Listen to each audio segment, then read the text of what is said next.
If you dig digging, you're going to love what we're going to talk about today, which is shovels. Now, if you're going to plant a tree, you need something that's sharp, and this is a great tool for this particular project. It's long handle, which means that you've got, I think, better control. It's got a good sharp point on there, so you can go right down in there. Sounds like we hit a rock here. You know, there are a couple of other shovels that'll work real good for this. This is the same type of shovel, except it has a small handle here, and it's called a D handle up here with the grip. This is really probably the second favorite of mine, and that is called a Sharpshooter, which is technically known as a drain spade. With any of these tools, it's a good idea to sharpen the edge when you get ready to dig. Now, technically, these are not shovels, but they do a great job of digging. They're post hole diggers. And the beauty about a post hole digger is that it's going to dig a hole that's just a little bit bigger around than the post that's going to go in there. Now, if you try to dig this hole with a shovel, you'd probably end up with a hole that's this big around up on the top and just the right size down at the bottom. So that's why this is so much better.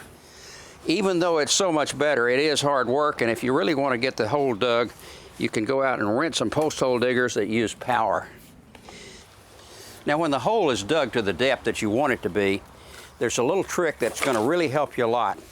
We're going to take the Sharpshooter, and what we're going to do is bell out down at the bottom so that what we have is, instead of it being a hole this big down at the bottom, it's going to be about this big.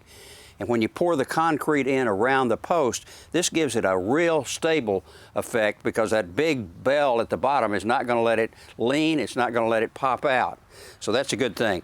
Also, keep in mind that it's a good idea to know what your frost line is and wherever you live. In some parts of the country it might be 4 feet, in some part of the country it might be only 1 foot. But getting your post set down below that is an important part for a long-lasting fence. As you can see, this is belled way back in there. That's going to give us a really stable post. This is another handy little shovel. You may have been issued one of these in the service so you could dig your foxhole. It's really great to take on a camping trip or for light-duty digging. And when you get through, here's what I like about it. You just fold it up, you won't get jabbed. I've got another weird-looking little shovel over there I want to show you. If you read the label, you know this is for removing shingles, but I'll show you how to do it.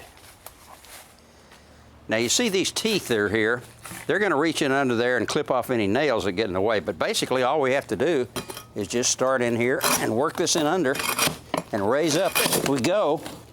And as you can see, it's moving it along pretty fast. Now, if it doesn't rip off the heads, it'll pry those nails right out of there. All that work, and you never have to bend over. This is a little shovel that does big jobs. Here's a big shovel.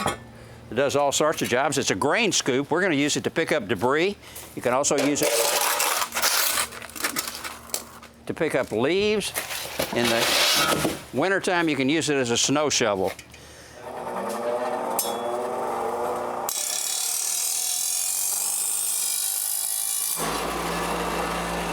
Now, as we mentioned earlier, where you have a curved blade on a shovel that you're going to be digging with, you want it to be sharp, and that's easy to do. Another maintenance step is to clean this metal part off down here. You can do that with a wire brush. Another step, when you have wooden handles involved, is to use linseed oil, and you can just rub that on the handle, and that's going to protect the wood and also make it kinder on your hands up there. In buying tools in this category, you want to be sure to get quality tools. Look for one that has a long collar. Look for one that's made out of tempered steel, heavy gauge, and one that feels good so that you can dig with it.